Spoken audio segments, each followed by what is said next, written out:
I was looking for a video to show Ben. I had seen this reel. It was really funny, and it was kind of like men and women speak, but more husband-wife speak too. Okay, yep. And this guy had come up with Chad GPT. Chad. Okay. When you go look for that. That's the male version of Karen, right?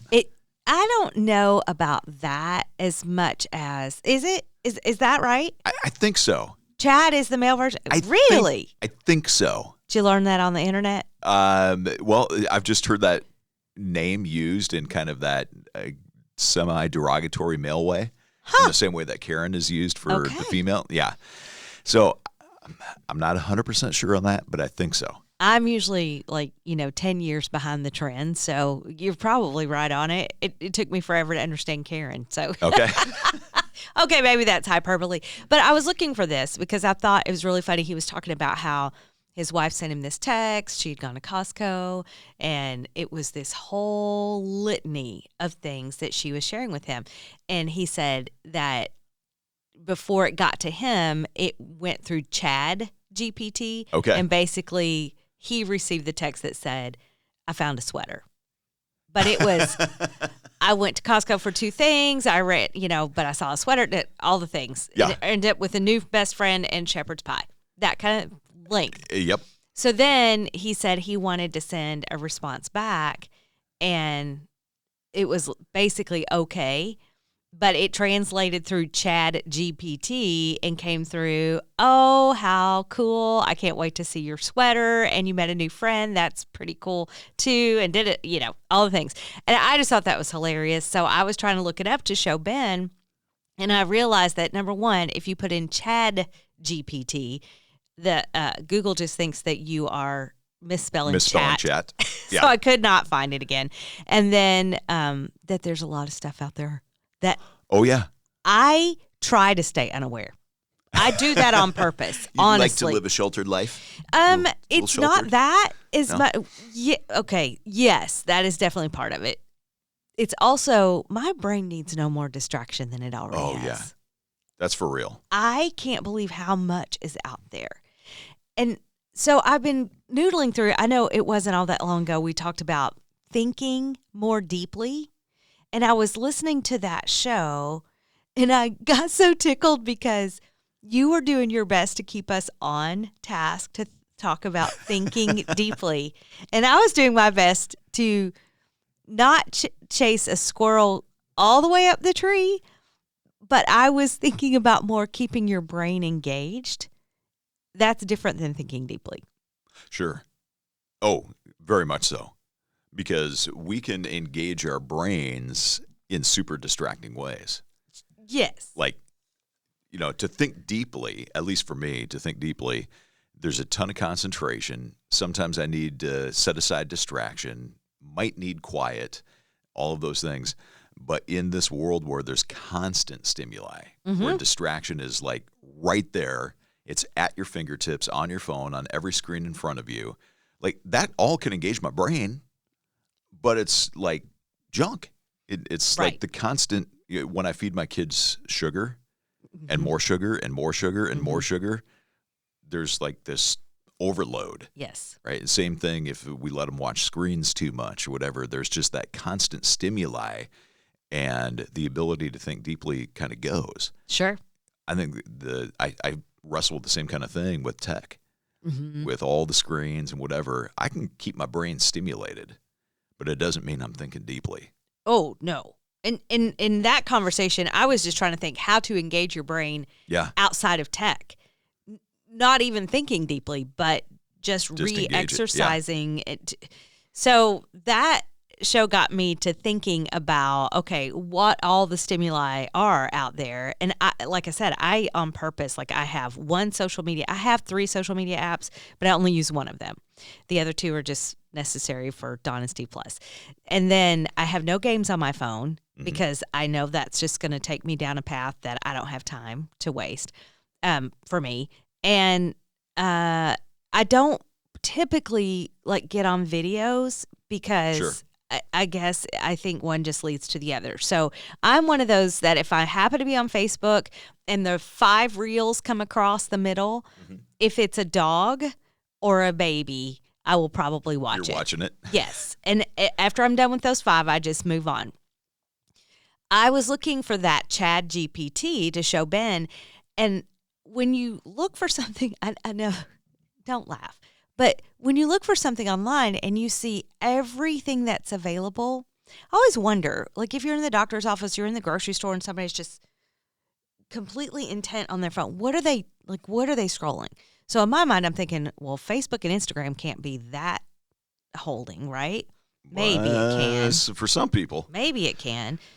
But then when I saw everything that's available, and then I thought about all the games, and is there, any reality check for any of us anymore? Because there is so much stimuli on our phones. It really got me concerned. I was concerned, but it was more like looking at it through the lens of the choices I try to make.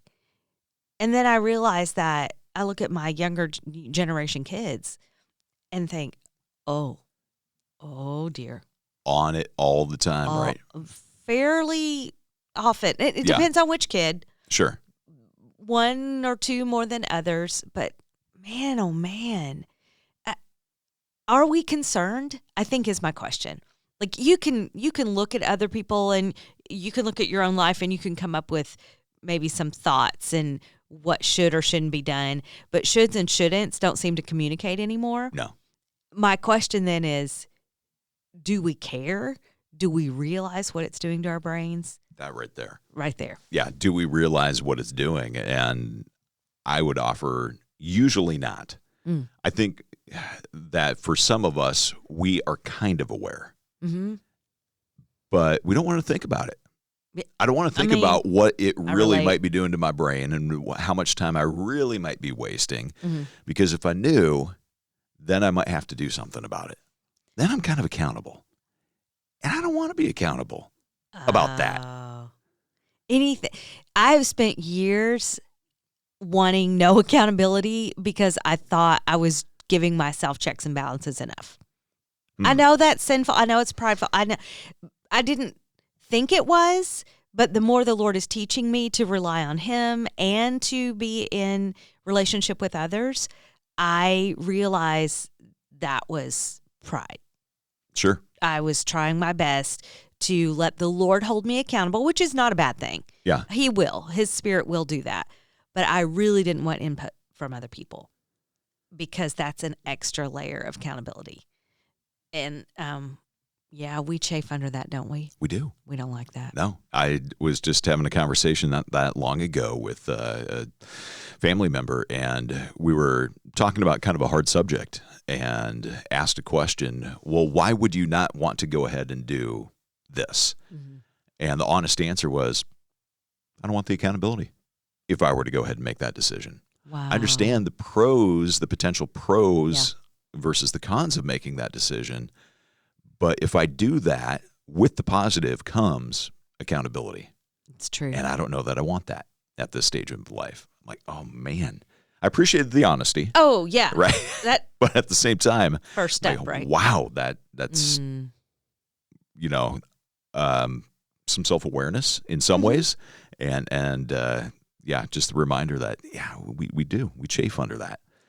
The same thing. Like I have an app on my phone that tells me every week how much time I've been spending on the screens. Sure. And every time I look at that, I flinch a little bit and then try and rationalize why that number could be as high as it is. Like, well, I was checking email for work. Yeah. Well, I was doing this before. Does it parse it out though? Like productivity and I think mine does. I don't know. Okay. It probably does. You just look at total screen time. I just look at the total screen time and go, that's good. Oh, okay. Yeah. That was probably a little too much last week. Sure. I think, and then you study scriptures, and I was looking for some verses the other day, and I'm reading through the Word and realize that it's almost like a correlation. The more time we spend outside of Scripture, I realize we're not going to spend like 8 hours a day there, but the more time we spend putting other stuff in, no quiet time, no still time, no time away from devices of whatever sort, then not only can we not think deeply or critically, we can't have quiet. Yeah. That's troublesome. But I also realize the more the word doesn't make sense to us. The more you look at Scripture and you read things that are counterintuitive to the flesh to begin with, that we have to have His grace, we have to have His forgiveness, we have to have Him part of the conversation and equation.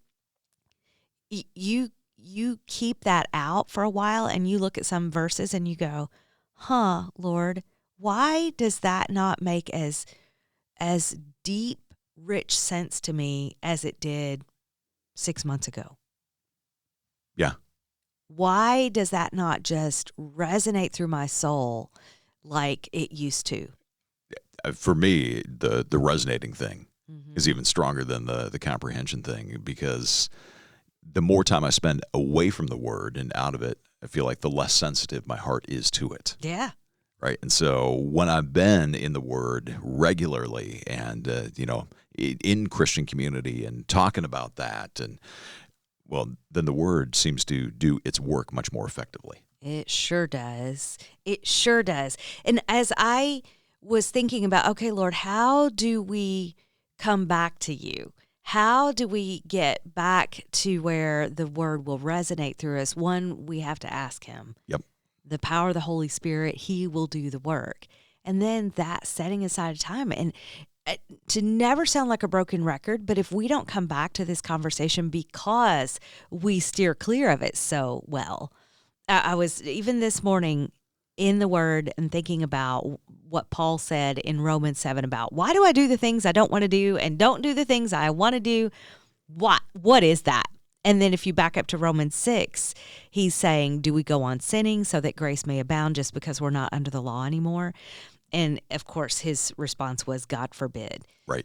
Okay, well, how do those two passages apply to too much time away from things that are praiseworthy and good and all the fruit of the Spirit and all the things in Philippians 4 he tells us to pursue?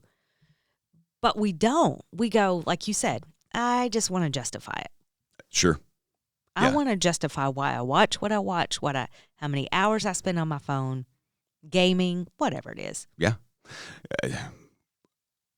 I constantly go back to this phrase I heard years ago. The heart wants what it wants, and it wants to be distracted. It wants the things that it craves, whether it is gaming or social media. It wants the brain wants the little endorphin hit of all the likes and those things. The algorithms are designed to make us even more dependent upon all of that kind of thing. And so I think without the intentionality of knowing, number one, how much time we're actually spending doing that other stuff. Yeah. And then number two, what am I going to do to push back against that and to fight back against that?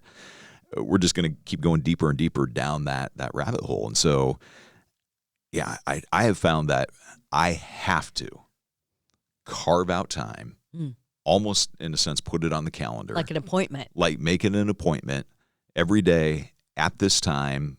I know that this is what I'm going to do. I'm going to spend some time with my Bible open, with a devotional book, or if I'm working on a certain study for some reason. But that time almost has to be blocked out, and tech has to be far enough away that I can't reach it. Mm-hmm.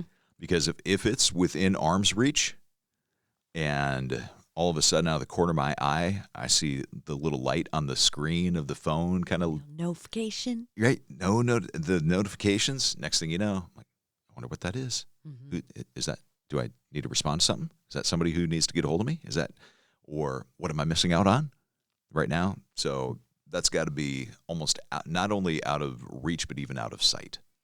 Do you think if we realize we're down that rabbit hole, we don't want the accountability, we're content to say, I'm not under the law, I'm under grace, that we, and here's a should, I'll just call it out, but just thinking about, we want more of God in our lives, we want to understand more of who He is, we want what He wants, not spending time in the Word to figure out what that is. It's kind of like we have this blank slate and say, okay, Lord, show me what you want. But He's already given us what he wants for us in his word. This is the starting point. Yeah. You remember the game like Candyland or any of the little board games, there's always a starting point, and the scriptures are the starting point. And I think of the psalmist saying, create in me a clean heart, oh God, renew a right spirit in me. I wonder if we started praying that first thing in the morning throughout the day, what movement the Lord would make in our minds and hearts. Yeah. And if we would not want to respond more to him and less to the human nature we have. I was reading Paul David Tripp today, and he was saying it is so natural that we want comfort from the horizontal. Mm-hmm. We want to find something that's going to bring us peace, but it's so fleeting. So we're constantly looking. It's so natural that we go after the things that make sense to us. It's natural that our brains want to understand everything. It's grace and following the Lord when we trust him and how he's making us into people of true faith, not just this, I don't know, wear the T-shirt, fly the banner. He's the potter, and the potter shapes a vessel. So he's not going to give up on you or me until he does that. And it could get really painful. And sometimes it does get really painful. Especially if we are not cooperating.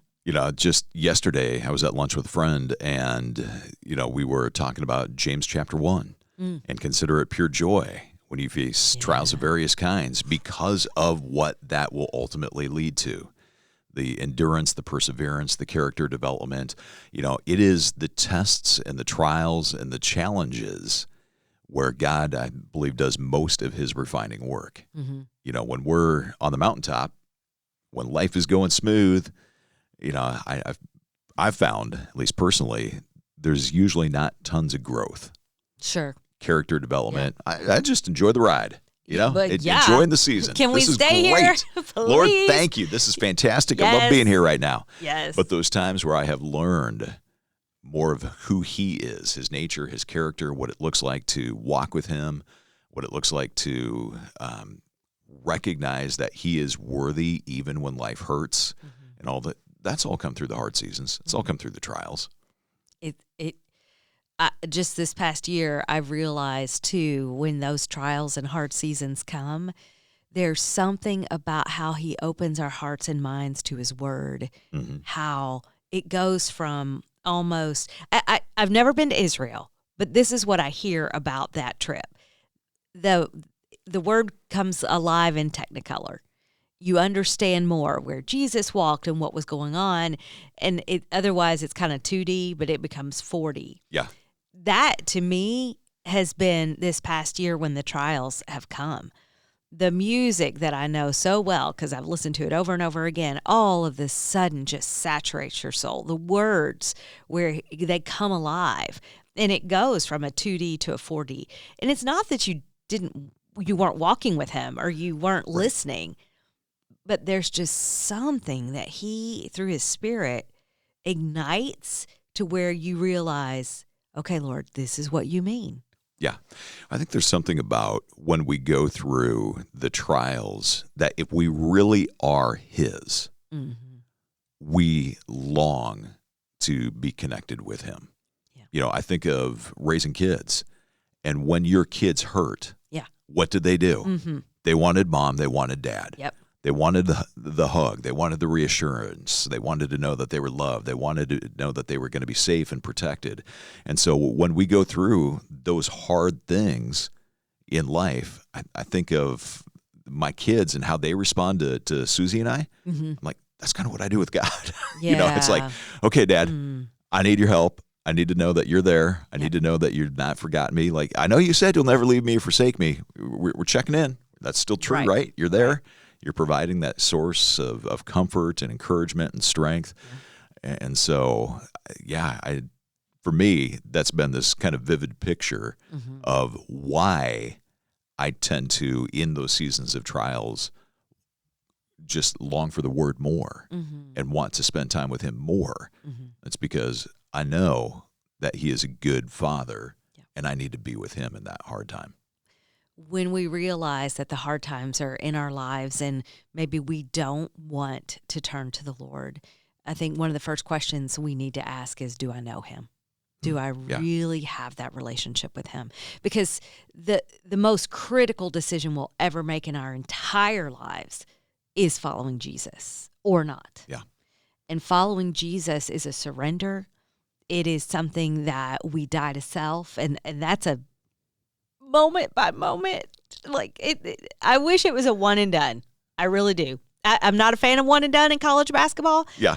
But I wish it was a one and done when it comes to salvation and dying to self. But it is not. It is a daily take up your cross and follow me. It is a daily. You are, Romans talks about if you are a slave to the one that you serve, it's kind of that mentality that you just want to please the Lord.